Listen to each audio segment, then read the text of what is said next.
and welcome to the God is a Geek podcast. My name's Adam Cook. I'm here, as always, well, not always, but most of the time, with Chrissy W. That's Christopher White to everyone else, but Chrissy W. to his friends. All right, Chrissy W? Yeah, sup Holmes, I'm feeling well pang and ting. What? Feeling well pang and ting, Roadman. What? I'm alright.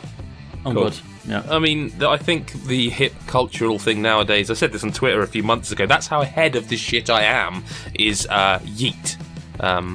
So... Yeet. Yeah.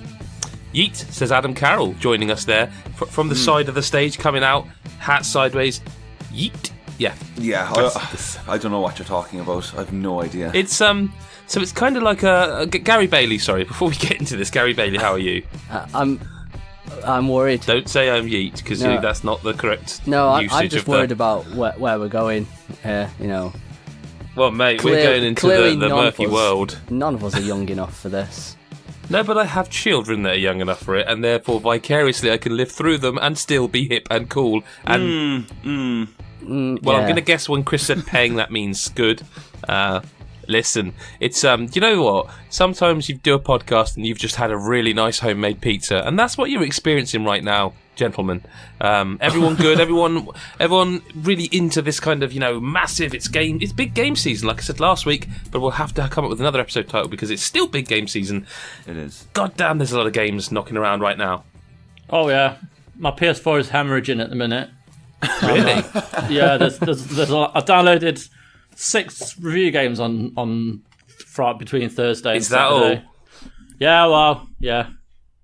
And one of them's FIFA, but we can't talk about this. Well, I see one of them wasn't FIFA. I wasn't including that. That's right, another fine. one. So that's 7. Just ruin my promo. That's fine. No, I'm sorry. I'm sorry. It's all right. You're more the wrestler. I'm more the Jim Ross. I'm the Jim Ross. I like it. You're the Bret the Hitman Hart of this situation. We're all over the shop. That pizza's really gotten to you. Yeah, man. Oh, wow. Tell you, I'm going to just... It's homemade, obviously, so the dough's fresh. It's like fresh bread. Yeah, and it's just gone straight to your head.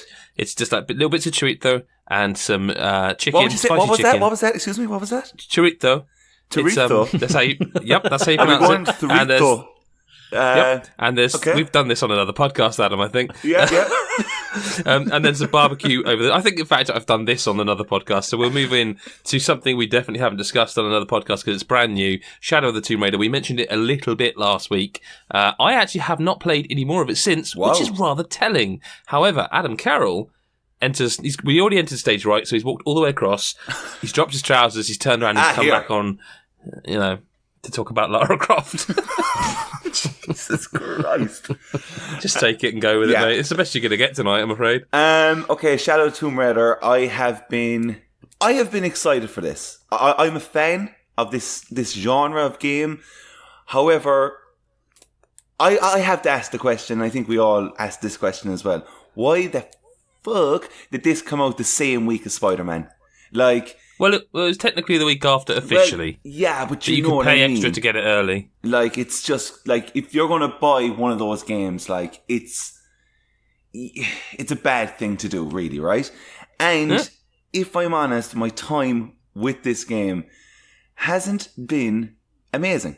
It's it's okay. So I'm a huge Uncharted fan, and I feel that this formula is now due a massive change. I think as I played Shadow, I think I was saying this to Adam on messages, whatever, that there's too much of the same stuff that you can predict. Every single moment that she has to go. So hang on a sec, because you did mention this, but I wanted to interject here and ask you a question because Gary's played it. I don't know if I think you finished it, Adam, haven't you? Mm-hmm. I haven't. I don't know if Gary's finished it. Have you finished it, Gaz? No, I'm about. I think it's about 30% now, something. So you're ever so slightly ahead of me, then, Gaz. Ever so slightly. I want to put it to you that the puzzles in this game are bad. They're bad. They are bad. So I don't know a way of getting round. It's not a spoiler to say there are Well, it is a bit of a spoiler. It's a very minor spoiler. We won't talk about what happens, but we have to mention this to be able to make to be able to critique the point I want to make here. I have to mention where it first occurred to me, and that was in a, shall we say, flashback. Yeah. And that's all I'll say about it. You guys will know what I mean. Yeah. You've both definitely played it. And in that flashback, there's a puzzle involving the White Queen and some guards on some sort of, not a chessboard, but a puzzle board. And I am not the only person I know, and I don't know if it happened to you two guys, that I solved the first part of the riddle, which is to get the light shining off the two guys, and then it revealed the White Queen, and I had no idea how to get her out. And I spent about half an hour on that until I just thought, I'm just going to move that fucking globe again at the start. And that seems completely bizarre that worked. And the puzzle solved. There's a lot of those moments though within the puzzles that I don't feel like a lot of them are very straightforward and easy, right? And that's, to me, it's kind of like defeating the purpose of the puzzle. However, that one that you're mentioning, you're dead right. It's one of those things where you're kind of looking around, wondering. It doesn't tell you, does it? It doesn't give you the information. I don't think I agree with this on this one. Okay. Because that puzzle I thought was actually quite clever, because you've done the whole thing. You've kind of done the opposite of what you need to do to solve the puzzle, if that makes sense. But at no point does it arm you with the information to know you need to do the opposite. The information it gives you is you need to do something with the red knights and reflect the light. You do the thing that kind of... It's really hard to talk about this without telling you the specifics. But I know what you're saying, but to me, if I go and touch that globe at the beginning that starts the whole puzzle off, to me I'm thinking, well, that's going to reset the puzzle. Because that's how I start the puzzle. Basically, there's a world globe, and you have to set the axis north, south, and east and west to a certain point on the globe, and it opens up something that lets you do a puzzle. So to me, I'm thinking, if I touch that again, it's going to reset everything. So when I eventually went to do it, I was like, well, this is glitched or something, so if I do this, it might start the puzzle over, and instead it finished it, and I was like, oh, that's unexpected. See, I thought that was clever, because it took me a few minutes to realise it, but it was just like, hey, if I turn that back, shit, yeah, that's how you do it. I thought that was actually quite clever. Okay, to me, good puzzles give you the information you need, and then it's about solving the puzzle, and I don't feel like that. It's a bit, it's unfair to perhaps rag on one puzzle.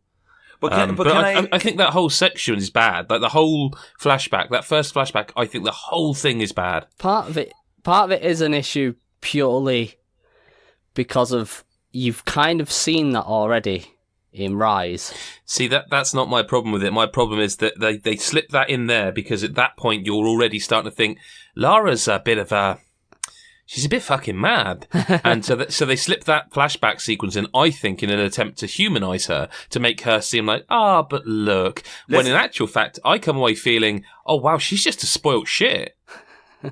Yeah, we'll get to her in a second, right? But yeah, I do just want to say, like, with regards to puzzle talk, do you not feel that is part of what I'm saying when it comes down to the formula? Like, are we really honestly going to have to do this every time with regarding like lights and the globe and spinning and the like?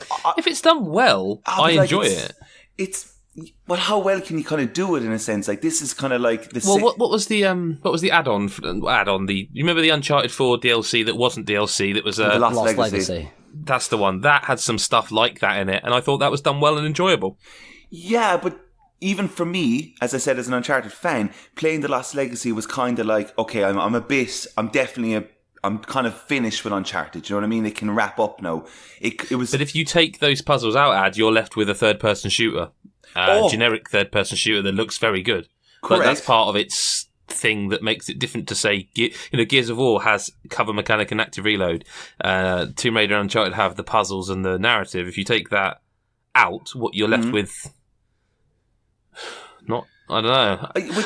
I think it was. I think it's a prequel too many. I do feel like I don't think it's a bad game. I think it's getting a doing, but I do think. I felt when they announced it was one game too many. Like if you're gonna, and they will keep doing them because like if you own Lara Croft, you're gonna make Tomb Raider games. Like it's I'm not sure we can call it a prequel anymore. Because this is its own series now. It's kind of like. I think so too. Yeah, it's almost like... No, it's a prequel series. They said it. They specifically said this is the final part of the prequel trilogy. which means for start they've already thought ahead of that. To me, the writing was on the wall a bit when it was announced that it wasn't Creative Assembly. You know what I mean? Yeah. Not Creative Assembly, sorry. Crystal Dynamics. Crystal Dynamics, sorry, I'm thinking of the wrong developer. When they announced it wasn't them who made the 2 previous games I so much adored, that always... Not that, Eidos Montreal aren't a thoroughly excellent developer, but when you reboot a series that's beloved and the reboots are beloved, and then you go, well, the third one, we're not working on that. To me, it's like, well, why is that being fun? It's the Arkham Origins to me. I think it's a slightly different situation, I reckon, with that. Because like Arkham Origins, it was kind of like they were already working on Arkham Knight, and I think they wanted the publisher wanted another game. But Crystal Dynamics are working on Avengers, so... Yeah, I think that's it. I think if they weren't working on the Avengers, they would have made this. But they were kind of like, you can't really pass up the opportunity to work on an Avengers game. Yeah, You know what I mean? I definitely agree there. But I have to say that like this reboot of Tomb Raider to me is it has been great for the most part, and I think Rise is definitely still the best of the 3. But that's a bit of a disappointment because I was really excited to see if Shadow was going to be like that step up, and I think there's just it's too safe. They didn't try anything new aside from like bringing in they brought in like new like arrows and stuff, which are fun. You can get these arrows, but I think that's part of the problem, though. You say that's part of the fun. I think that's part of the problem. I think you say about it's too safe and they haven't done much new. I think the problem is they've added too much. Like there's the amount of collectibles. The amount of things you pick up from trees, some berries, the wood, all these things that you pick up, and I never feel like I need them all. Like maybe later on in the game you do, but I feel like there's so much. Like, do you remember the original Batman game? Well, the Batman Arkham game. There was the one small criticism that I still think is valid. I still think that game is a 10 out of 10 game. I still think Arkham Knight is a 10 out of 10 game. But the one criticism that is fair, because, I do believe you can criticize a game and still say it's 10 out of 10, is that sometimes in those games you spend a little bit too long in detective vision. Sometimes you aren't really seeing this magnificently rendered world that you've dreamt of someone actually managing to achieve. Sometimes you're spending it with kind of a grayscale effect on because you're in detective vision. And Tomb Raider started to suffer from that quite badly in Rise, because you can't even move when she's doing that because it makes the effect go away, the hunter vision or whatever it's called. In this, I just feel like because there are so many things to collect, it's exacerbated tenfold. And even though there's an ability that you can, like a skill point thing that lets you move and see stuff in hunter vision a bit longer, it's like, let me see your world. Yeah, I do think it's a bit like heavy clicking with that feature. Especially because it goes every time. I don't know if you go into you can probably turn that off, or maybe on hard mode it's not there or something, which would probably make the game a bit more enjoyable for the people who hate that kind of thing.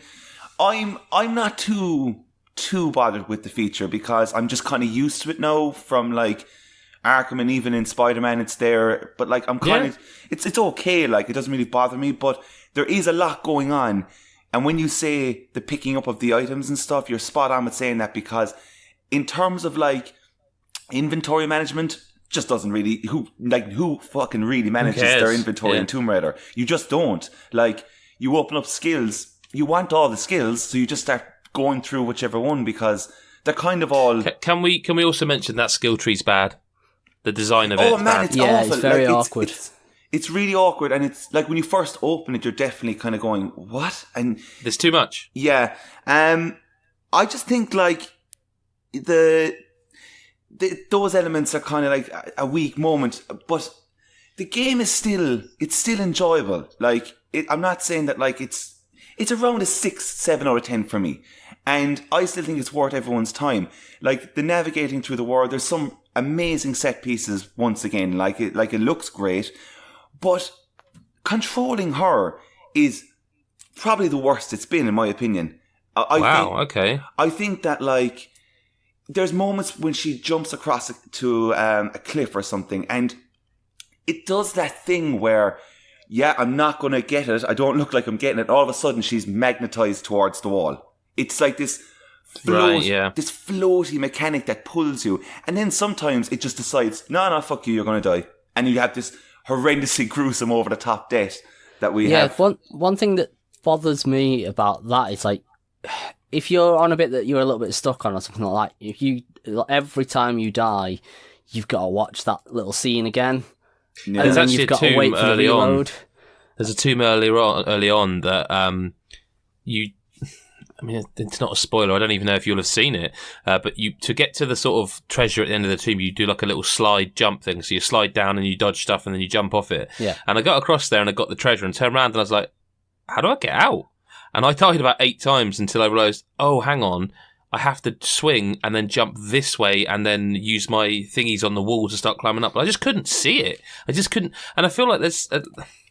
It's a weird game, right? Because I can't tell you how much I loved the last one. Like I 100% of the first reboot. I did nearly do that with the last one when it was on Xbox One exclusive.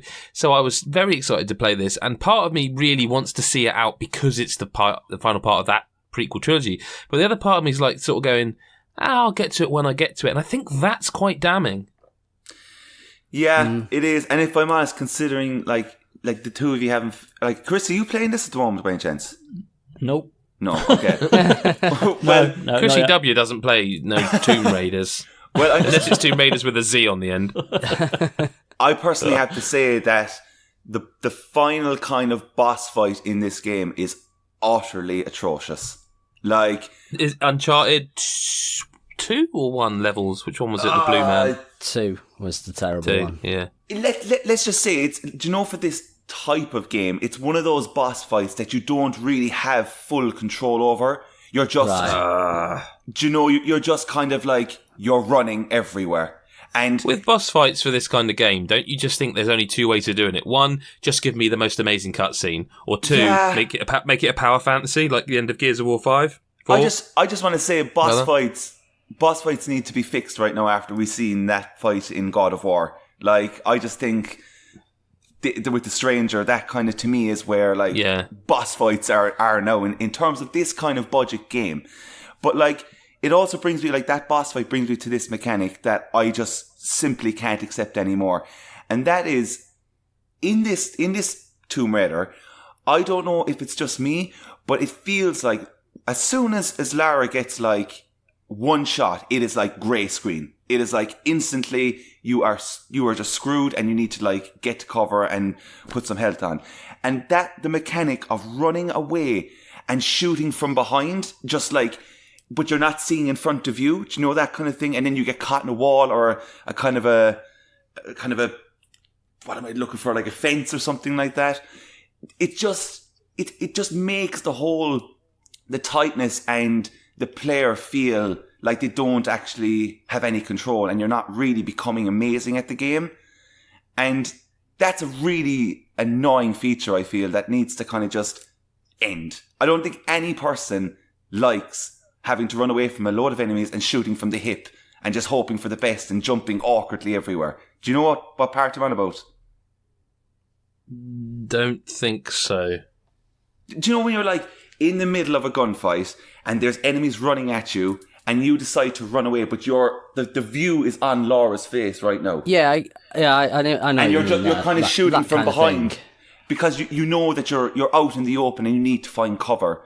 And there's a lot of moments where I feel you get ambushed. And this is... See, where Gaz and I are, we haven't actually had much combat, really. It's been quite a stealth game. Yeah. See, this happens, and that is just another thing that I think we have seen in Uncharted. It has been kind of... Do you know what? I did have that in a side mission from the first village. Yeah, where you like you start off stealthy and then you alert them and you just like kind of shooting and you just leg it while they're attacking you and you're getting shot at and shit. And I know what you mean. I just don't know. Like it's just weird. It's gotten to a stage where it's just kind of like, it's a bit Benny Hill. It's just the time is up on it, and they start throwing in all these like new mechanics where she can cover herself in mud, so you can like hide in like against the walls, and it just then shows the AI and how ridiculously stupid they are.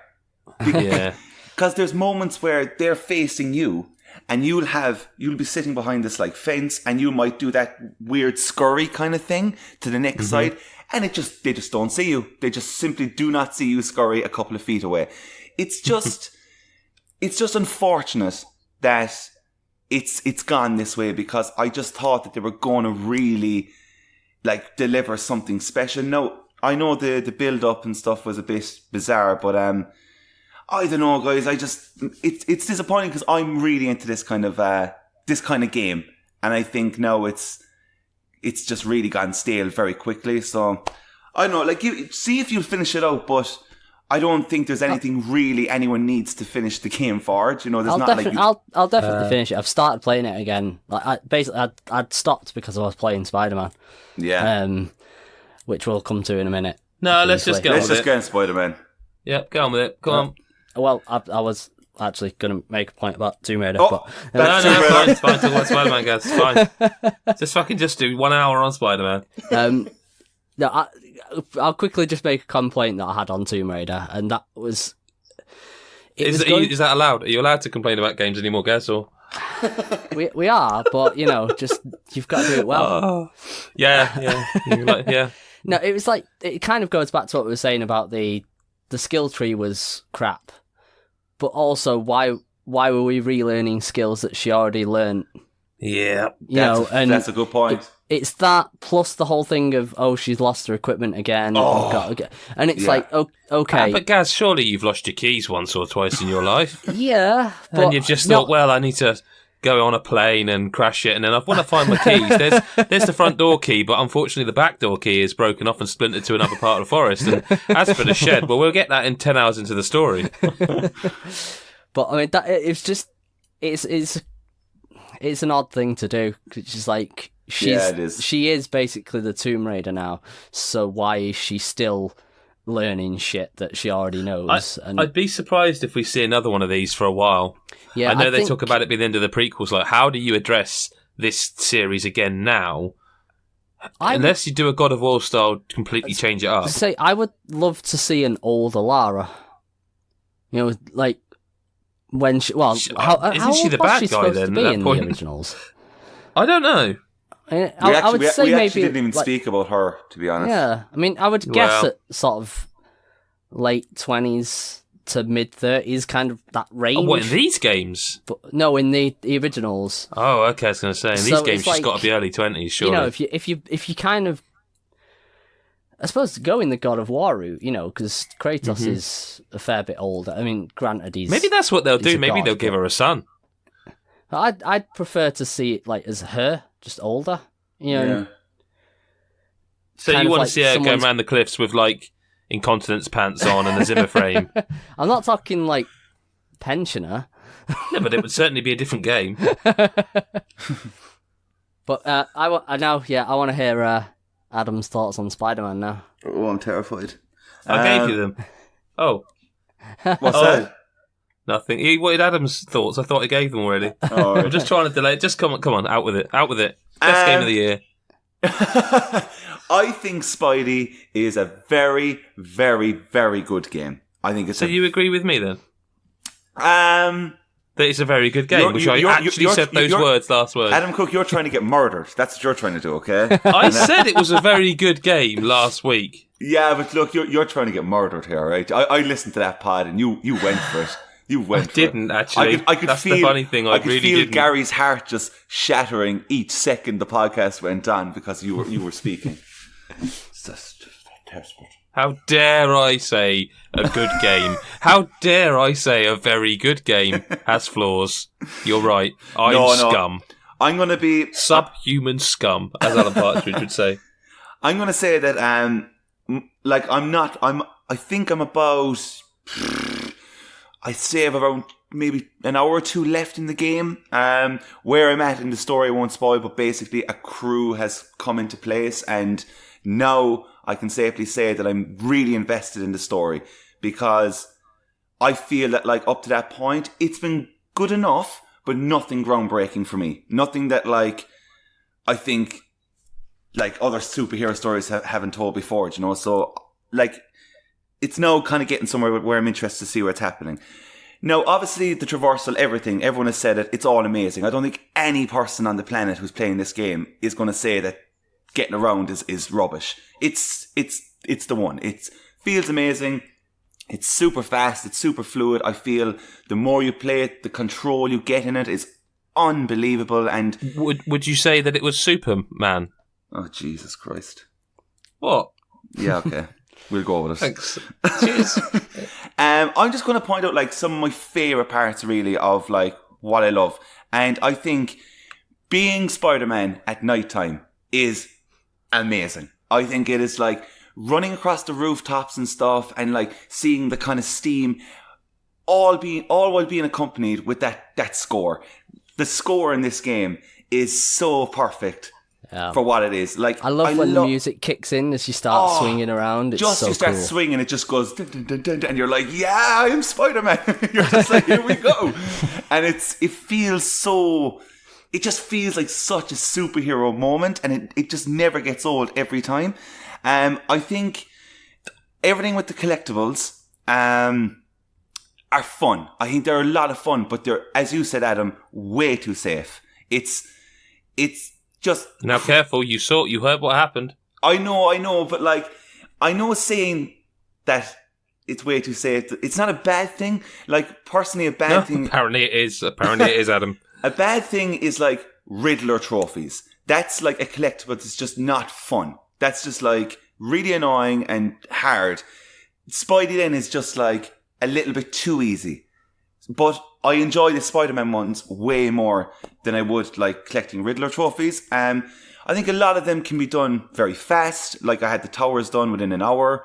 Backpacks are quite similar as well. But they're all, I think for anybody that's like a Spider-Man, like massive fan of it, like it's just a treat. Gary, Chris. Like the two lads, you must be having an absolute treat. Like collecting all those Easter eggs, the backpack stuff, all those things are so much fun. And like I don't know half of them. Like I really enjoy Spider-Man, but I don't know half of those little pieces, you know.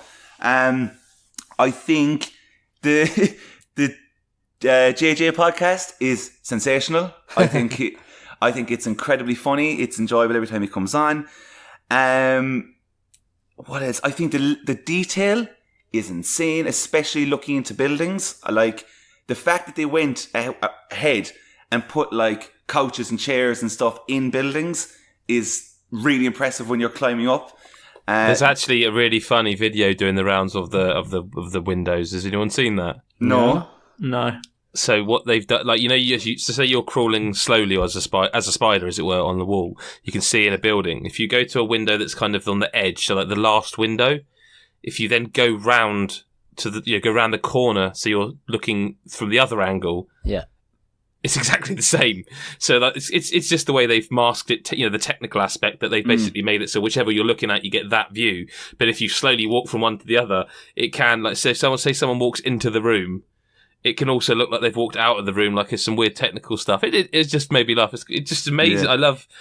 I've forgotten the name of the channel. I think it's called Boundary Break, but I love that shit. I love where people will sort of break down the technical aspect of how this stuff is done. I'm not having to go at the game for that. Like there's a lot in that world. Found another fault. It's not a fault.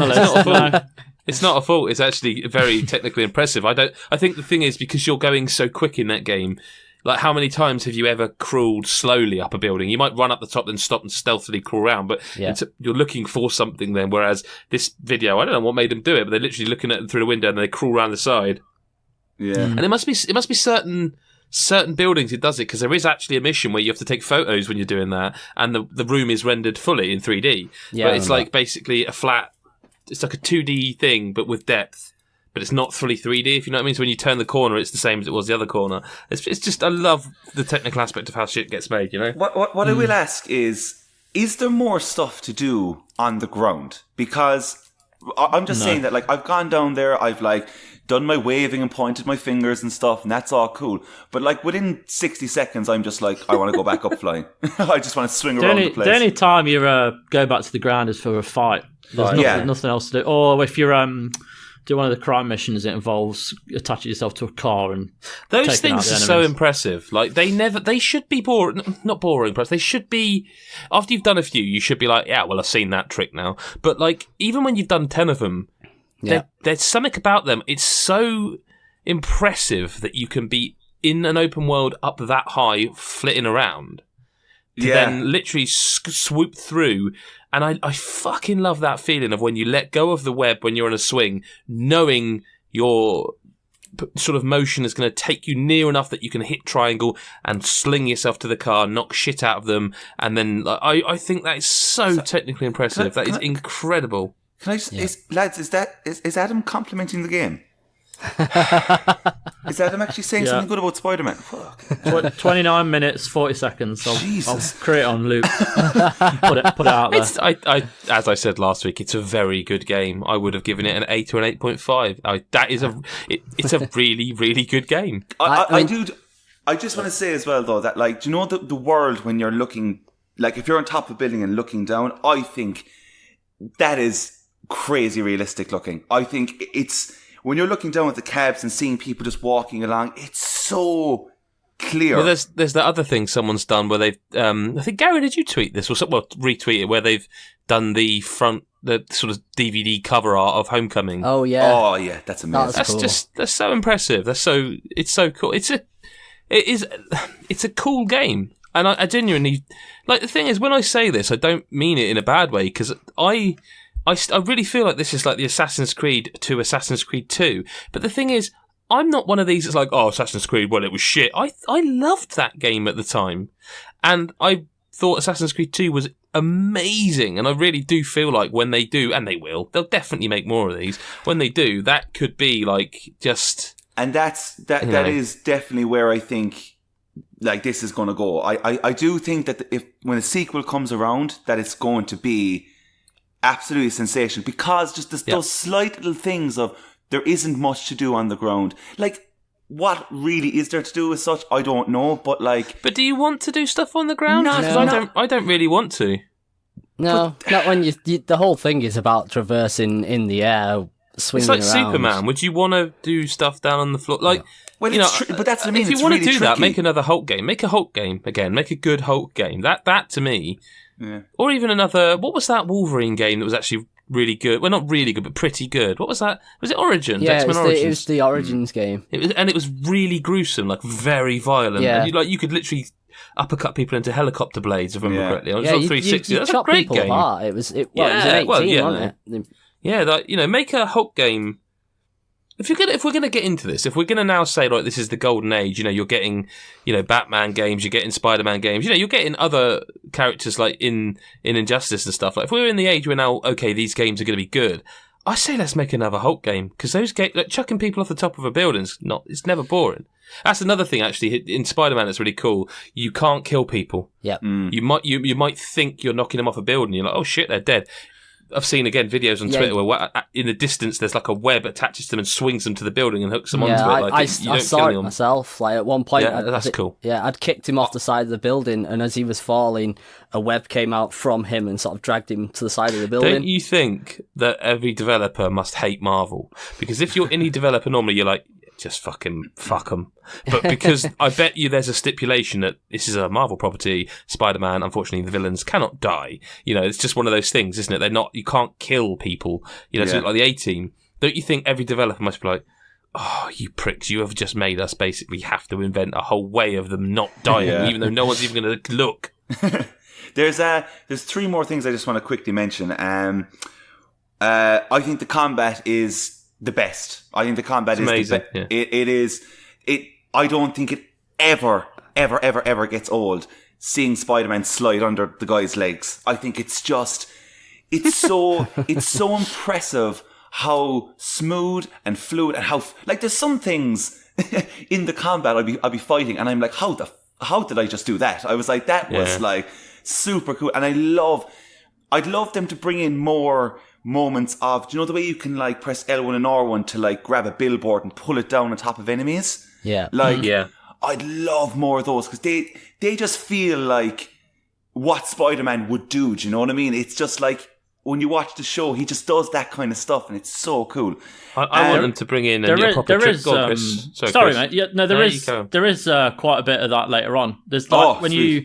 you know the Fisk hideouts or outposts or whatever they are.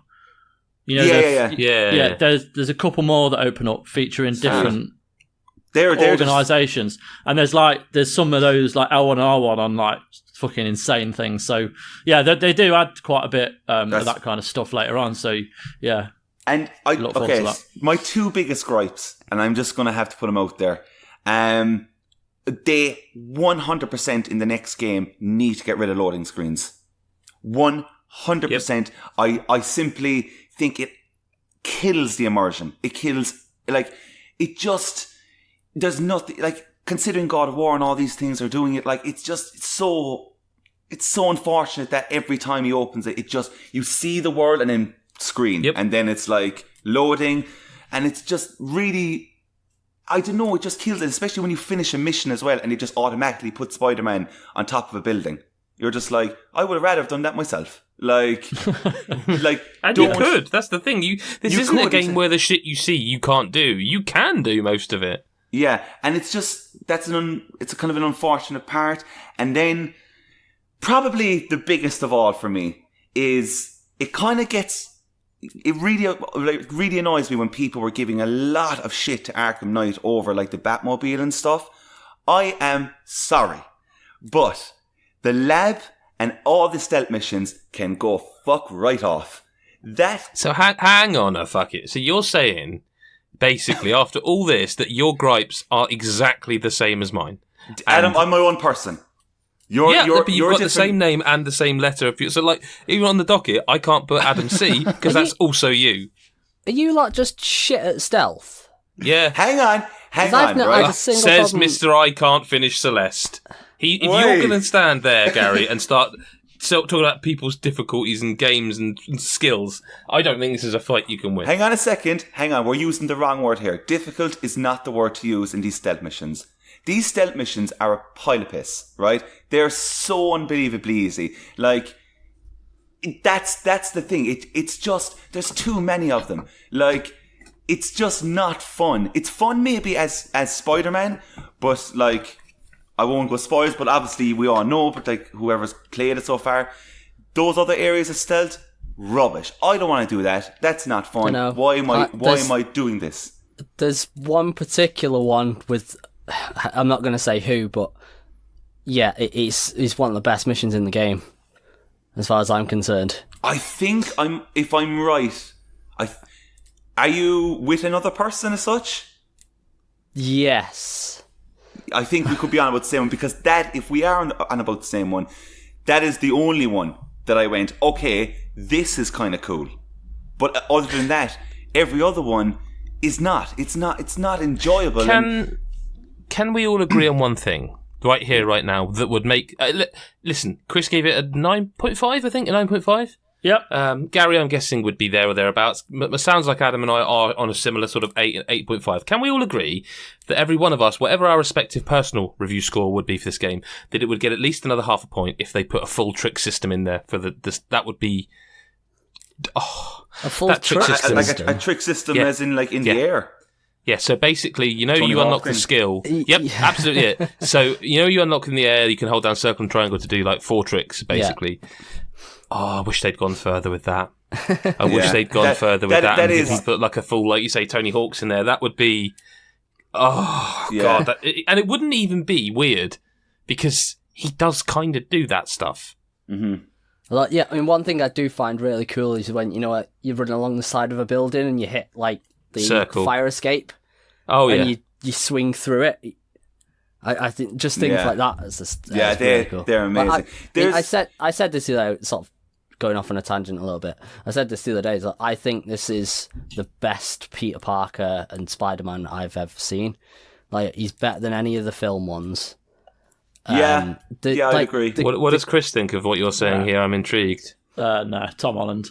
That's the new one, isn't it? Tom Holland is good. For me, he's perfect. For some reason, I cannot remember that lad's name. He even seems like a lovely person in real life. Like, he keeps giving away little spoilers by mistake, doesn't he? And it seems so... yeah. He is... I'm guessing he as a real person, is quite young. I mean, I think he's sort of 20-ish. Yeah. It's perfect age, but he's just really embraced the character. And that bit at the end of Avengers, he completely like improvised on, where it's like saying, I don't want to go, I'm sorry, Mr. Stark. Yeah, Stark's completely him. Like everyone else just kind of faded away, whereas he... I mean, like, not to go into another sort of Marvel thing, but like I will say, whatever, you keep saying it, the name of the film, and I keep forgetting it, Far Away from Home? Far from Home. Far From Home. That is my most wanted Marvel film. I would like to see, obviously, the next Infinity War, because I want to see where that goes, but like I just... for someone who I've never gelled with Spider-Man, he would be up there for Superman with me in the the superhero character I just can't get on with. For me, Homecoming was just like... Homecoming made me care about this game, like, and it's made me appreciate Spider-Man, because I just didn't... Like, Tobey Maguire's Spider-Man, the first one, it was all right. Revisionist history would say it's terrible, but after that first one, I was like, I don't know. I gotta say that I think this is one of the best superhero games. Now, the people saying like, comparing it to like the quality in terms of God of War and Spider-Man, I mean, that needs to like probably just go away, because at least until December. Yeah, because that's just like two totally different beasts altogether. But can I just ask a question, right? When you go to the lab, right, which I personally think they tell you to go to too much. There's too much of like, I don't want to go back to the lab because I know what you're going to make me do, and I don't want to do that. Does something has to be said about this, guys? That what does it say about Insomniac's opinion on those kind of like Bioshock-esque puzzles when they give you an option to skip it?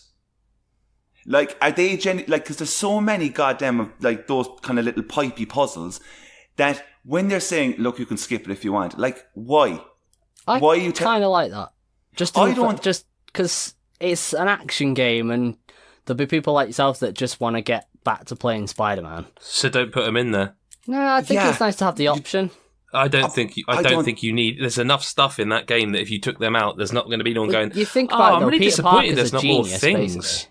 And you don't want to kind of take away from that. But tell me this, guys, right? Whenever that moment happens where he picks up the tablet or whatever and it just zooms in, right? And that exact screen pops up. Is there anyone in the world who's playing Spider-Man who just goes, fuck it, yes, here we go. Brilliant, I've been wanting to do this again. Do you know what they should have been? You know how developers used to put out like an iOS game? You know, like how like Injustice, there's like it's not quite Injustice, but it's Injustice iOS game. They could have done it with that as part of the sort of marketing hype, and it would have been fine, and it would have got you, this is cool, yeah. I don't feel like it makes the game worse, but I also don't think it improves it. And I think if you just removed it and they were never there, you would never know any different. And like, find a different way of telling us. Also, isn't that saying, but Peter Parker's a genius? I get it, but that's the same way as saying like, we better put how Batman became Batman in because they won't know otherwise. It's like, I think we get it. I think at this point there are things you can assume about your audience if they're buying a Spider-Man game. Like I like that they don't give you his origin. Do you know what I mean? At the start of the game, it's not like, here's how he became. You fucking know. Everyone knows. I do like that they've just kind of jumped into this one. Like this is Peter. Like later on, we're not going to tell you why he's now a scientist instead of working at the Bugle or anything like that. You're just going to be like, hey, this is where he is now. But they sort of do tell you as he's swinging around and stuff, and incidental dialogue and stuff. They do, and I like that. That makes a world believable because people do just chat shit. People just chat. Oh, you're not at the Bugle. Not that this happens, but you're not at the Bugle anymore. No, this thing happened. It's like, that's great. I like that world design. I feel like, I don't know. I just don't. It was one of my complaints actually that I don't think those puzzles add anything. They're not bad. I just don't feel like they fit. It almost feels a bit budget to me when you zoom into that screen. It feels weird. And this... Go on, guys. I was going to say, the only real gripe I had with the game was... that it ends. I'm not going to... Well, I'm not going to, like, spoil it, but the main villain, I wish they'd have spent a little bit more time getting to that. I think the thing is, right, in a world where people are so protective of their media, because ultimately if you go and see a film or buy a game, you're spending a lot of money on something and you don't want to have it ruined for you. Mm-hmm. But it's an interesting concept because because I think this game, like, you're talking about the villain. I know who the villain is because they've used it in the marketing, but you're still like, well, I don't want to spoil it because I think so. I didn't know that this was the villain. Anything of? Yeah, I didn't see anything. I've seen. Well, we'll talk off cast, but I'm sure I've seen videos and stuff, and also they revealed in the was it E3 this year the gameplay demo, the breakout stuff. Yeah, the raft section. Yeah, like stuff like that. How do you market a game like Spider-Man without showing some of those story beats? But also, I kind of don't want to know them because, again, with this game, all I need to know is the combat good? Is the world good? Does it feel good? Yep, cool, great, I'm in. Well, it's funny that you're saying that, guys, because that's where I am now. Like, that is where that has happened. That's where I'm now going, cool, here we go. Now I'm really into the story, do you know what I mean? Yeah. But also, just before we move on, right, this isn't just Spider-Man, but is anyone else completely finished with, like, doing a stealth mission, getting seen, and just having the mission end? I personally think future developers should just be like, okay, we're going to put in a stealth mission, right? And if they get caught, it's their own shit. We'll just ramp up the AI difficulty and have them try and get out of it if they can. I think stealth needs to be... it needs to evolve as you play it. Like, I think Assassin's Creed, Chris, you might have to, because you obviously played more of it. Assassin's Creed Origins, like, you can approach that game stealthily, but often the shit will hit the fan and you have to kind of get into the combat. but the way that evolves from, say, a Metal Gear 5 is brilliant at that. Like, you can approach stealthy, but then you have the tools to get out of dodge and get out of trouble if, you know, I think... you're right. It started very much where, I mean... We've talked about this, but when I was in one particular mission at the very start of Origins where I hated the game so much because I had to approach this kind of fort completely in stealth. If anyone spotted me, I didn't have the tools or the level to take anyone out.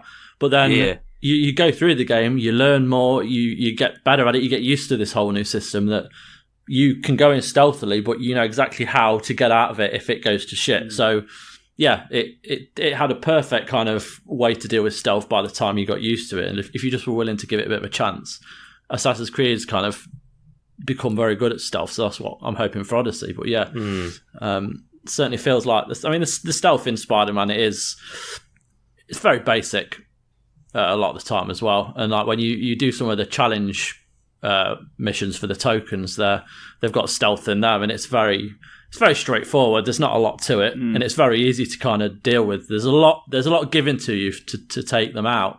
Like the Spidey sense that you press down the R3 and it kind of sends out like a, I don't know what it is, like a pulse. Pulse, yeah, and then it'll pop up on certain characters, certain villains' heads whether they're safe, like it's safe for you to attack them or not. So you do. It's not like Metal Gear where you have no real idea other than if they're looking at you. But yeah, I see what you're saying. I love the combat puzzles in this game. I love those hangouts, those hideouts where you approach and you say you're at the top of some scaffolding and you click the stick and it brings you up like the two main the sort of side objectives, and it's like one is get 3 stealth takedowns from a plinth or whatever, and then the other is like throw 10 things at them, and it's like I love the stealth, the combat puzzles. I really like combat puzzles in games like this. But yeah, no, I agree. I just have to say very quickly with the swinging around the city and stuff. Is it just me that is literally striving to try and get Spider-Man shot into space? I am just literally pushing him to his limit to get as high as possible all the time. Have you seen, again, I hate to be this episode, have you seen this video on Twitter, but I saw another Spider-Man one where I don't know if they jumped, well, I won't say where because it might be a spoiler, but there's a tower in this game. A big tower, and I saw someone, and they jumped from the top of it, doing a forward roll all the way down. Right, they just kept doing it. Have you seen this, guys? No. Okay, so they're just doing like a forward roll all the way down, and they hit water, and obviously there's a glitch, and rather than splashing the water and come out of the animation, he hits the water and just carries on rolling all the way along the water. Oh, amazing! And it's that's the kind of glitchy shit I can get behind. But there you go. I guess should we move away from Spider-Man? Spider-Man, a very good game. The future is looking extremely good for Spider-Man. For Peter Parker and his Spidey senses. Yeah. Well, we've got some other games to talk about, but should we get into news? Yeah. I just wanted to briefly mention I played Destiny 2 again. Never has a game series been given so many chances by me. Every time they update it, I go back and try and give it, just try it again, This time, I jumped in and I'm like, yep, shooting's still great. Maybe I'll finish it this time. So I went and did a mission. And anyone who's listening, it's one of the early missions where Cage 6 is permanently teleporting and you go down there. And I was just really enjoying the combat. It's such a good shooter. And I was in the combat and I sort of lost my bearings and I fell off a cliff. And I fell down and I thought, well, that's a shame. I'll respawn. And then all of a sudden I'm not dead. And I'm like, oh shit, hang on, there's a ledge down here. So I look around and I'm like, there's no way out of here. There's no way up. I can't jump or double jump high enough to get up here. There's no other ledges. I can't jump there. Oh, well, I'll suicide and, I'll have to start this section again. So I jump off and it respawns me. Do you want to guess where it respawned me? On the ledge. Place. On the ledge, yes. And I thought, okay, that's bad. Well, maybe I can get out of here. And I start trying to randomly jump and sort of jet boost to things I can see, but I can't. There's no way up. I thought, well, maybe there's another one. I've died 3 more times. I respawn. I'm like, maybe I can get down. Look around, trying to jet boost around, hovering that. No. And then I went, you know what? Nah. And turned it off. And I think that's me done with Destiny 2 because as much as I like the shooting, every single time I try, the game pushes me away somehow. And that's just a checkpoint issue. I could have started the whole, I could have I hope I'm not stuck there forever. But, And also Black Ops 4 Blackout, just go and have a look on the website because Nicola's written an article about that. And I think it's interesting because we were talking about how Call of Duty's in a weird spot. They've updated Blackout to have 88 players last time I checked at the time of recording. I am actually really enjoying that now. The problem I've got with it, and I know what you guys think of this, is without a single player campaign, I'm not good enough anymore to play the multiplayer. So I'll have a go and I'll fail and I'll get annoyed, and not as annoyed as Chris does in this video, but you know what I mean. I liked zombies, but I feel like zombies has been done too much. And from what I've heard, they're doubling down, tripling down on zombies, and of course then there's Blackout, and it's like, so am I just getting this game for Blackout? And I think I would play it, and I'd be happy to do so because it's got some cool stuff in it, like. Because it's the greatest hits of Black Ops, there are like sections of the map that have zombies in, and so if you go to the asylum, for example, and kill some zombies and free up, get some space, there's like a really good treasure chest with excellent stuff, gear in it. So that's an interesting take on Battle Royale for me. That stuff. When I read that bit in Nicola's article about them kind of putting different bits of old maps in it, I just thought, fuck off. No, it works really well. like Nuketown, for example. It goes, okay, Call of Duty fans will know where to go on this bit. I won't. Not really, because that's not the way a Battle Royale works. You still have to go towards the circle, don't you? Yeah, you can go to Nuketown and you'll get stuck there and someone else in there who's, well, most people probably play it all the time anyway. No, but they're not the same maps. They're not the same. They're not like they lifted a map and put it in there. They're just like, there is a Nuketown in this. And that's where a lot of action starts. It's basically, in the original PUBG map, off to the bottom left, there's like that island that's detached from the main island. You know? That's Nuketown in this game. And the map is near enough identical in that respect. But you can drop there and get some real like hot action quickly. Because everyone goes to Nuketown. But like the asylum I thought was cool because you go up there and you have to shoot zombies, to say, and get good gear up there. Right. It's just a really interesting, good take on Battle Royale, There you go. But just quickly with Spider-Man, we mentioned it. It's the UK's fastest selling game in 2018. We alluded to that last week. But there you go. It is the fastest selling UK game. So that's good news for Insomniac and Sony. Speaking of new games, Assassin's Creed Odyssey has gone gold. No shock, it's out in a month. The season pass has been detailed with live content plan. This is interesting because it's got 2 bits of DLC and the third one is Assassin's Creed 3 Remastered. Isn't that the one that nobody liked? Yeah, I thought it was okay. I thought 3 was okay. Yeah. I think I gave it a 7. The protagonist. Oh yeah, they really just thinking the story was garbage. I thought Connor was good. The opening was great. I thought I really enjoyed the tone and stuff. But yeah, it's not amazing. But you're getting a remaster. There you go. Enjoy it. Maybe that must be just the Ubisoft thing now. So they did it with Far Cry, didn't they? Far Cry, so maybe they're going to start doing that with. It's a nice little addition. You know, well, I actually think there's something more interesting that's come out of this than that. So Alex Hutchinson at Bang Bang Click on Twitter, who is the creative director and co-founder of Typhoon Studios, who previously worked on Far Cry 4, Assassin's Creed 3, has actually had this amazing Twitter thread that is like, you don't get this stuff very often. So obviously on the back of them announcing the AC3 remaster, he went to Twitter. I'm just going to read these because obviously, has everyone played AC3? I think we all have. Yep. Yeah. Yeah. Adam? Okay. And Gary, obviously you have as well. If I could offer a few edits I would perform if I had my hands on that remaster. Number 1, take the damage volumes off the fires in the final mission so people don't fail it and finish the sequence with a bad taste. It's too hard for no real reason. That immediately I was like, oh wow, yeah, I remember that. I reviewed that game on a Debug 360 and dying in that final fire was like that. It leaves you with a real bad taste. Does anyone remember that? Mm-hmm. Okay. No? Okay. Number 2, force the completion of the temple missions in the present day as they trigger instead of letting them stack up at the end. I thought it would be nice to give players options, but it actually ruins the pacing at the end. Excuse me. Number 3, create a path to force more of the Homestead side missions earlier. They feature the charming, fun and more human version of Connor that is not as obvious if you only play the main missions and ignore the side content. Again, interesting. Number 4, push more of the naval encounters in the main flow. Again, my preference for letting players engage with the content at their own pace doesn't work as well in a blockbuster. Make the masses play the cool boat missions. Number 5, somehow make sure every person who buys the game sees the animation sequence where a homesteader gets a pig, puts it on a chopping block, cuts each limb off, skins it, packs them up and takes them inside. It's amazing. Number 6, highlight it's the AC game with by far the most assassination moves. You can get a custom assassination with every weapon in the game, including all pickups. That's pretty cool. 7, notice that we cast the fantastic Noah Watts as Connor well before the internet of video games gave a shit about respecting other cultures, and we have characters speaking historically appropriate languages in a blockbuster for a goddamn hour. That made me happy. Number 8, nearly done. Agree that we allowed people to draw rude things in the snow in a game well before it was fashionable or technically advisable. I liked that's a good one.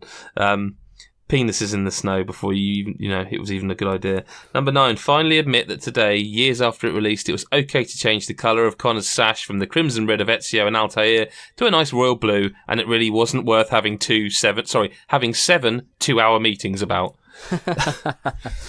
Agree. Number 10, again, last 3. Agree that the only weapon in the AC universe that comes close to the cool factor of the hidden blade was that tomahawk. Yeah. I think that's fair.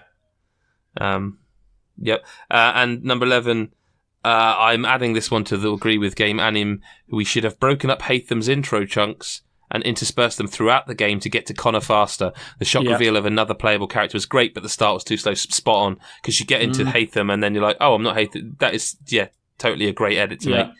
And the 12th one is about music. While we were searching for music, somehow make sure we would find a tribe called Red. They would have been perfect. But yeah, like it's just interesting that I when I first read that, I got excited that they were making those changes, and then I realised they weren't. I was like sad again. Can I just make a quick thing? Actually, just it's kind of going back to Tomb Raider again for a moment. Him saying the thing about the different languages. Yeah. In Tomb Raider, when you meet people from like other cultures and shit, they all speak perfect English. Yep. I'm like, why? Why does this person speak English perfectly when they're like out in the middle of I think it's like Peru or whatever? God knows. But back to Odyssey. Like, Chris, I know you loved Origins, right? Yeah. So you're the perfect person to ask this because I still haven't finished Origins. I'm starting to think, will I ever finish Origins? Does this still feel too soon, or is it just me? Because you finished it, you played it, you reviewed it, you're done. I think.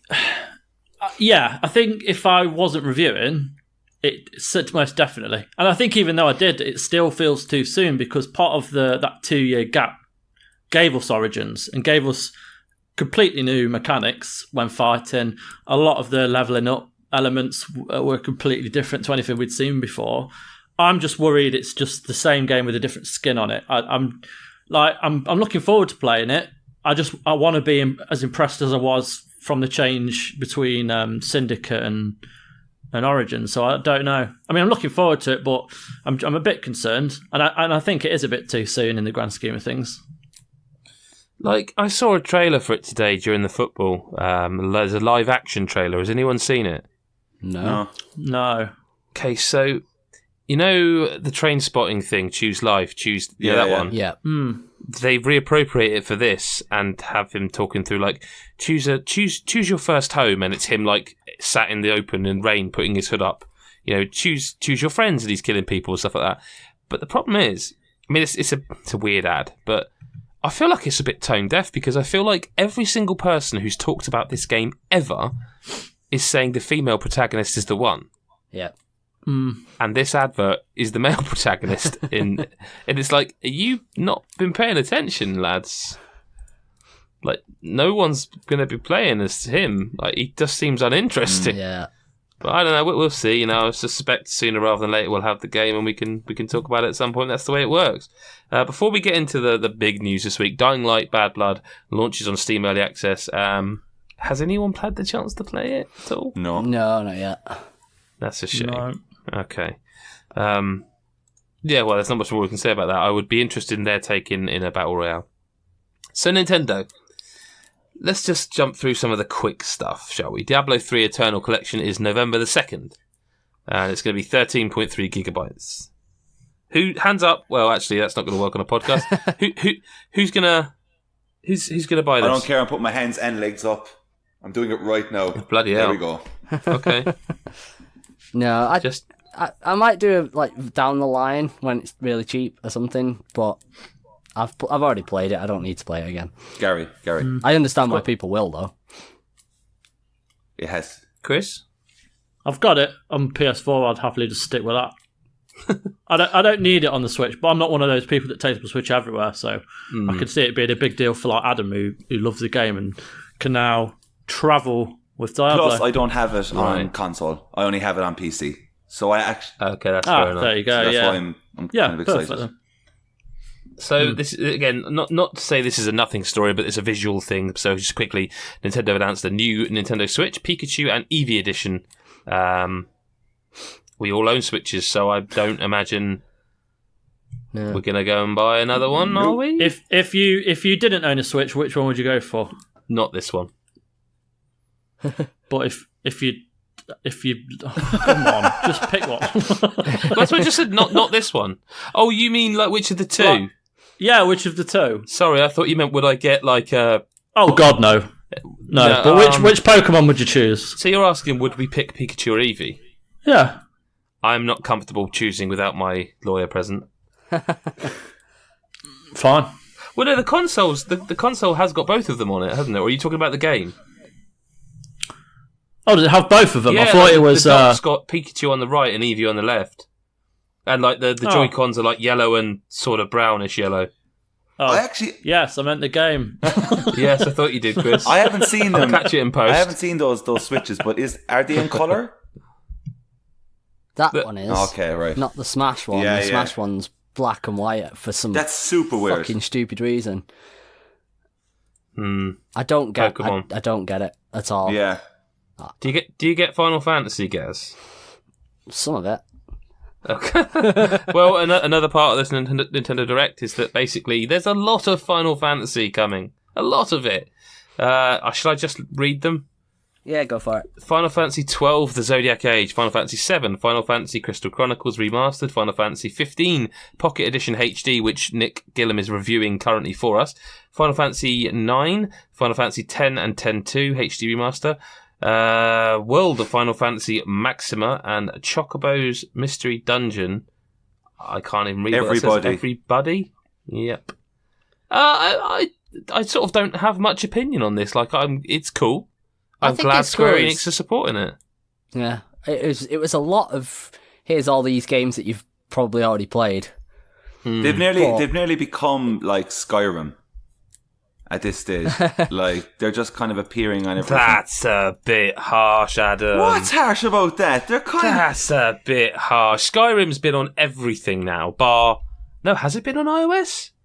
No, they're getting that Blades. That'll be the Christmas thing. But it's close. Though. I feel like I need to make a bit of a confession here. Oh, I've only ever played about 2 hours of Final Fantasy VII. Okay. No, it's not. No, it's not. All right. Look, I just didn't get a chance to play the whole thing. All right. Yeah, I've played a lot of the other ones, but for some reason I never got to play 7 when it was out on PS1, and then I've just not bought it on because why would I buy it on the PS4 now? So Switch might be a good way for me to play this. Everyone should play 9. 9 is the one. 9 was so 9 cool. is the best one. Definitely. The Confessions of Chrissy W, eh? I feel like I can be open and honest with you guys, and I just feel like you've just thrown it back in my face, to be honest. Yeah. So I just won't say anything again about anything. No. I also think it's well worth mentioning that Gary's headline is superb on our site, where it says Final Fantasy coming to Nintendo Switch in a big way, but not squall of them. I was quite proud of that one. When I saw that go up, I was like... No, you're right. That's fine. And Superman isn't. That's absolutely fair. Yeah, I'd say that. So New Super Mario Bros. U Deluxe coming to Switch in January. I reviewed this when the game launched on Wii U. I actually remember nothing about it apart from it being quite hard. They're not really going to call it Super Mario Bros. U, are they? Surely. Yeah, it's U Deluxe or something like that. Yeah. So it just, but I don't fully understand. I didn't even think of that. Just call it New Super Mario Bros. Switch. Yeah. Yeah. But then does that not make it seem like it's a new game? Well, it is to Switch players. No one bought it on Wii U, did they? You know. But then, like, a new title. No, everyone bought it because it came. Didn't it come out as a launch title on Wii U? It was launched for Wii U, and then they released New Super Luigi U later. And that was really interesting because they released that, and that was one of those very few games that was actually cheaper digitally than it was physically. But, I mean, for me, I don't quite understand why they're doing this one. Because it's easy, and people will buy it, and I will play it. I like Mario games, and I'll play through it. Look, I'm just going to make this plea. This is from the heart. This isn't bullshit. This is not joking. I have limited space in my home, as we all do. We don't live in mansions. We live in, suburban houses. All of us. Some in Canada, some not so Canada. Could you please do the decent thing and give us fucking Mario Maker on Switch now, please? If you're making this game, could you do that so I can put my fucking Wii U in the loft, please? Because the only reason it is not boxed is because that game is only on it. Yeah. I don't want to play the 3DS version, I want that version. Yeah. It's not much to ask. If it's easy enough for you to port this, could you just put it out? You don't have to do anything. I don't care if people whinge about, but how are you supposed to do the touchscreen? Take it out of the fucking dock, the same you did when you were playing it on Wii U. I don't care. I'll put up with it. Just give me that game. Just fucking give me that game. I don't ask for much. It is baffling because that game was doing quite well at GDQ and stuff. Like people were coming out with mental courses. It was fun to watch. But you tell me, right? We'll get onto this. They've announced the details of their online service. What a great idea it would be to have a game like Mario Maker where you literally go online and download fucking levels. Yeah. I think Adam's coming down from his pizza high. I think so. Get that man more pizza. Stat! Let's get into the online thing, because the day this podcast goes wide to everyone, this is the perfect point to recommend everyone goes to patreon.com/godisageek. $1 a month gets you every podcast early and an extended version of it as well. But the day this goes wide to everyone who can listen to it is the same day Nintendo's online service launches. And at this point, as far as we're certainly aware, and Nintendo are pretty good to us, no media have been invited to test it. No one knows really anything about it. Apart from the price, I think, if I remember correctly. To support the launch and to commemorate the inclusion of a NES back catalogue, Nintendo has announced the release of specially made NES controllers that can be used in place of Joy-Cons. That's good, isn't it? No one cares, do they, really? Let's be honest. I mean, nobody cares. It's not exactly the best way to sell your new online. It's difficult because what they're asking people to do is to pay for something that they used to have for free. Yeah. This isn't Microsoft or Sony launching a new console and saying, hey, PlayStation Network, hey, Xbox Live is going to cost this much. This is them saying, that thing you've had for free for over a year, now you have to pay for it.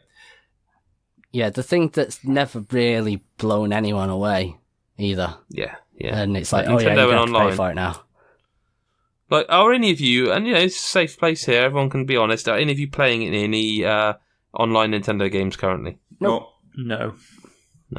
I didn't buy my Switch for online, really. Yeah, I didn't either. No. So, I mean, is there even much to talk about here? Like, it's just, they've announced the games, they've announced... I think it was... Mario 3, The announcement didn't feel like... when they were like, here's the online... I was like, right, here we go now. We're going to get some proper details here. And I didn't know what I was going to expect. But, like, it just sounds shit. Like, I just don't... like, it just sounds shit. Like, I don't want to be... Like, with everything... With the season that we're currently in, am I really going to want to sit down and play some fucking NES games? Like, I'm not. And like putting those games online, and they're like, what? I'm like, I don't want it. I mean, FIFA's out at the end of the month, just in time. But it feels to me like a bit of a kick in the face as well, though, because all the people have been like, give us virtual console on Switch, and instead it's like, no, pay us for our online thing, and you can have a few games. It's like, that's not what we want. Nobody wants that. I totally thought, like, as they were going into it, I was like, please say you're going to do GameCube. And I would have lost my mind completely. And I don't know, like, are we all going to sign up for this after this even? No. Fuck no. Do you fuck? No, there we go. Absolutely not. No. I mean, no. Look, why? For what? Yeah, that's exactly for what? For what? So, some will do it for like Fortnite.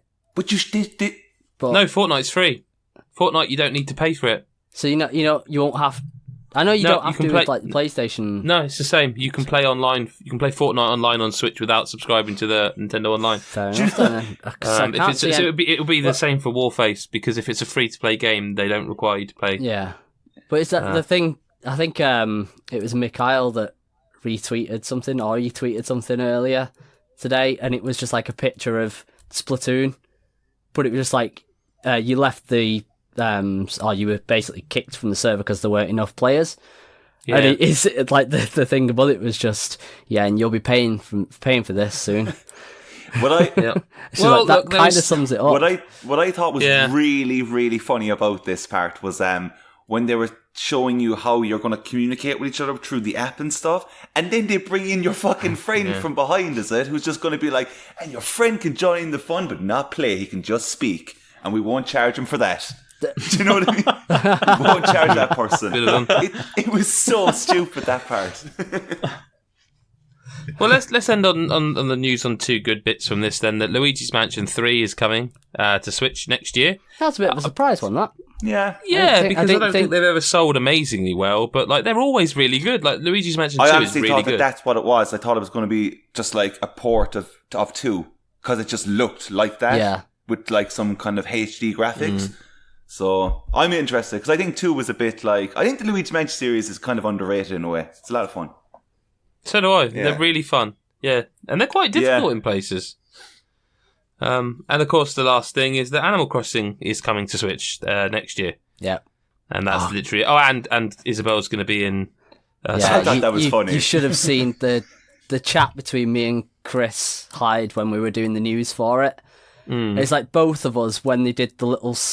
thing of like, cool, Animal Crossing finally, and then it's like Isabel's in Smash. I think both of us were just like, fuck off. we were just like, no, you're not doing it. And then obviously then at least they went, okay, and we are doing the Switch game as well. But it was the exact same reaction from both of us. We're just like, you can't do that. I think like Nintendo know that's what's going to happen though at that particular moment, so it's quite... Yeah, it is enjoyable. They had to announce. It's about damn time, though, isn't it? Really, for I mean, at this point, it's a bit like the Mario Maker thing of like, look, you don't have to do anything new to it. I just want a new one of them to play on my console. It's kind of like the FIFA thing or the PES thing of it's like I just want the new one to play on my console. Like I want an Animal Crossing on the console hardware I am currently using. I don't play my 3DS unless I'm reviewing a game on it. I don't play my Wii U unless I'm at all.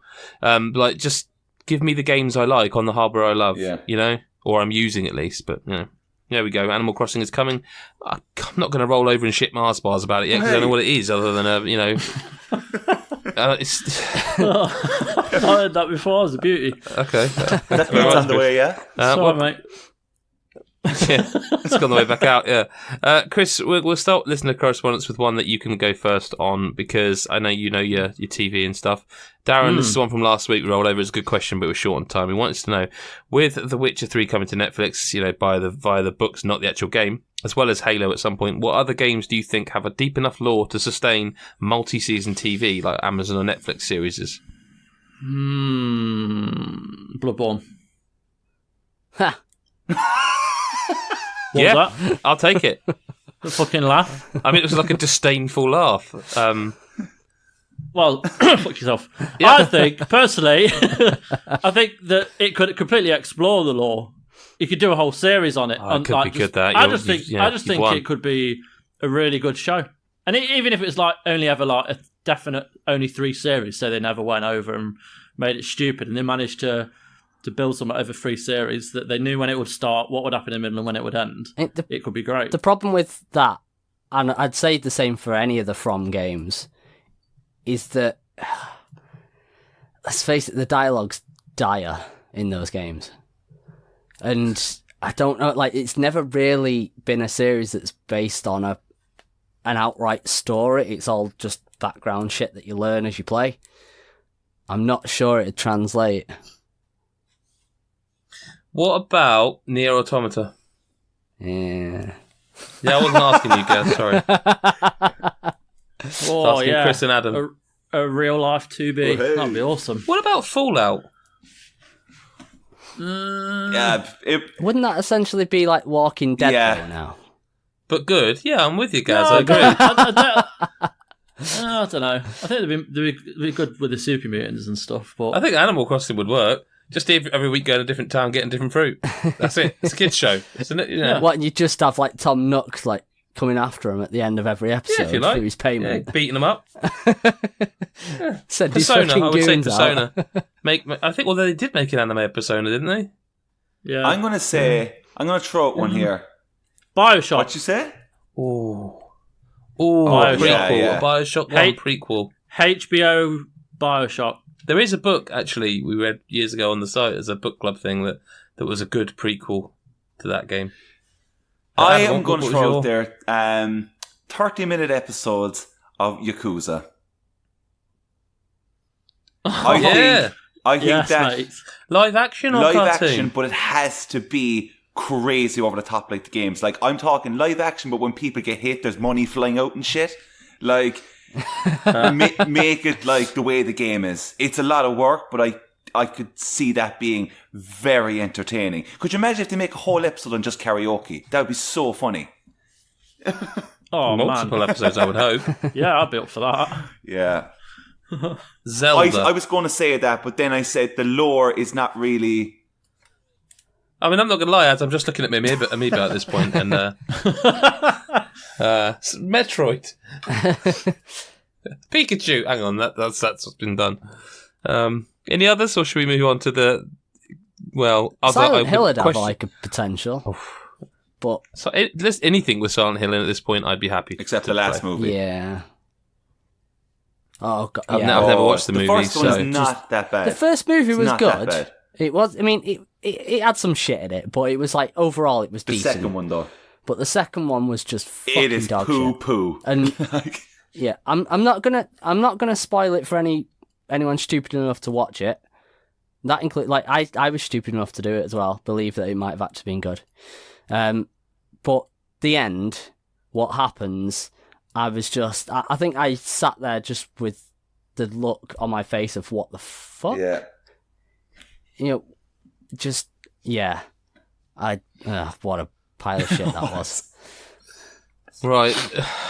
These questions seem targeted abuse, but I'm going to read them anyway. Hey, welcome to my fucking world. Don't understand what you mean. David Ayres says, has Spider-Man ruined or might ruin Assassin's Creed? I'm going to group that in with McPoo, who says, has Spider-Man ruined every game for the rest of the year? And I'm going to say, no, it hasn't. Not at all. Although I am intrigued, Chris and Gary. No, I think it's going to... still got for me Red personally, a lot... Like, no other game is... Oh, no, it's not. Let me try rephrase that. Other games he's referring to has this done what God of War did for a few of us? I think it has. For me, it hasn't. It has. Yeah, I think I'm going to struggle with other... I mean, the other question I think is good as well, though. Has it ruined or would it ruin Assassin's Creed? Because the free running stuff in Spider-Man, like the traversal stuff in that, is spot on. And I wonder if that's going to make Assassin's Creed a little bit redundant. Yeah? Yeah. I just think it makes them realise that... Very different games. Yeah, but I feel the traversal is made like... It's, as you said, Gary, amazing in Spider-Man. I think like games going forward with the Assassin's Creed series, they should look upon that now and be like, that's tight. That's like really good, because it's still happening in the last Creed one where he is sticking to walls and stuff like that. Not as bad. It is slowly improving, but yeah, I'd like to see that come into place. And Chris, you feel you don't? You were with me on God of War thing, like it just broke you for a bit. Does Spider-Man done it again? No, because I can play anything else. I've got a few games to play, so I'm playing anything else. It hasn't done what it's God of War did. God of War completely floored me. It's the most perfect game this year. Like, I had no issues whatsoever. I was so immersed in it that when it finished, I was just gutted and nothing gripped me for months. Whereas I'm on about 96% now on Spider-Man, so I've played a lot of it, but I'm moving on to I've been playing NBA, NHL, few VR games. I've moved on without kind of missing it. I think it's incredible, but I know I could always kind of go back, so it doesn't bother me too much. I tell you how I've missed it. I've gone from playing Spider-Man to playing Tomb Raider, and I'm like, why can't I web swing over this? Yeah. Part of me is just like that. I want to be able to move like Spider-Man does. Why can I not do that anymore? That's exactly why I played Tomb Raider first, man. Because I just knew, like, if I jump in with both of them, I'm just going to want to play Spider-Man. well, this last question is very linked into that. Thomas at Llama42 says, "Do you think Tomb Raider was sent out to die on PS4 at least, releasing just 1 week after Spider-Man? It deserves better than that." He's really going to have disliked the opening of this podcast then. It's not just like, yeah. Look, it's just Spider-Man is Spider-Man. Like, it's just the one. Like everyone is all about that, and it's the most fun of the two games. And it's not like, I can't stress enough that Tomb Raider is like, it's not a bad game. It's just unfortunate. There's an unfortunate series of events in it, and I want it to be better. I adore this kind of game. So it's just like, everyone should still play it. People will still find enjoyment, no doubt, but it just has some rough edges.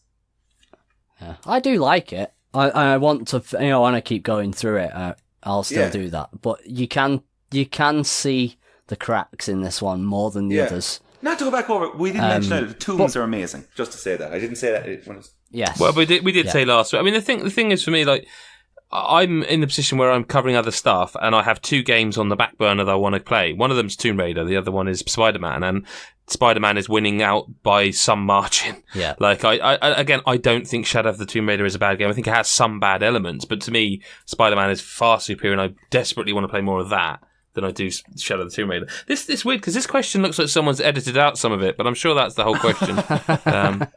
I'm sure there was nothing else there. Weird. I do think that, like, the whole sent out to die thing, it is, I can't remember if I mentioned this on last week's or not, or whether I said it elsewhere, but it's just like, they've kind of done exactly what Microsoft did with Rise. They didn't market it. And it's only now, basically around release, that suddenly it's all the marketing's appeared, and it's like, where was this leading up to it? To be fair, we were invited to a big preview event we couldn't attend. You know, they did the usual media circuit, but they've not marketed like adverts and stuff like that. I mean, because it's like, there's always gaming adverts between football matches, so I've seen plenty of adverts for it. It's just an odd release date, because if they left it much later, it would 100% get swallowed by Red Dead. Yeah. I don't know when else they could release it. They probably should have just maybe kept it for a few months and gave it well, then they got Just Cause, so Square have got a game at Christmas already, but it would have been a good Christmas game, this one. Really would. Yeah. A couple more months in the oven, a bit more, a bit of the glitchy stuff, bugs and that fixed. It would have been a real good Christmas game, Well, that is all we have time for this week. Again, reminder to go to patreon.com/GodIsAGeek. $1 a month gets you early access to all our content that we can give you, a longer version, exclusive videos, all the good stuff, loads of giveaways. We give away a lot of codes on there to the people who support us. We try and do right by people. Other than that, subscribe to us on YouTube, youtube.com/GodIsAGeek. In fact, just whatever service you like, or all of them, if you use them all, type in God is a Geek and you'll find us on there. Also, if you get a chance, rate us on iTunes, review. Those things help visibility. Other people see us, we get more views, we can do more stuff because more people like us. Hurrah! Everyone's a winner. Thank you very much to Chris, Gary and Adam for being here this week. Thank you. Thank you. Thanks. And we will speak to you next week or whenever you choose to listen. Bye-bye for now.